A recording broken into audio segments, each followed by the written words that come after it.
बहुत से लोग कहते हैं कि फ़िनांस के मामले में हमें ज़्यादा पता नहीं, तो हम किस तरह से अपने आप को इंटाइस कर सकते हैं या लालच दिला सकते हैं कि हम फ़िनांस सीखें और इन्वेस्टिंग करें। तो आपको लालच दिलाने के लिए सिर्फ एक फ़िनांस की टर्म ही काफ़ी है, और वो है कंपाउंडिंग। वो किस तरह से वर्क करती है, मैं आपको एक आम एग्जांपल से बताता हूँ। अगर आप हर माह 10,000 इन्वेस्ट करेंगे, तो तकरीबन 5 साल में आप 10 लाख सेव कर लेंगे इन्वेस्टिंग से, क्योंकि वो साथ साथ कंपाउंड भी होता जाएगा, बढ़ता जाएगा, सिर्फ सेव नहीं होगा, यानी मल्टीप्लाई होता जाएगा। अब इसमें क्या होगा कि अगला जो 1 मिलियन है यानी 10 लाख, वो 5 साल में नहीं बनेगा, वो तकरीबन 3 से 3.5 साल में बनेगा, अगर आप इन्वेस्टिंग कर रहे हैं। सेविंग की मैं बात नहीं कर रहा।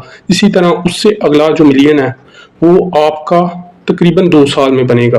तो देखिए, आपका टाइम पीरियड कम होता जा रहा है और आपकी इन्वेस्टमेंट भी बढ़ती जा रही है।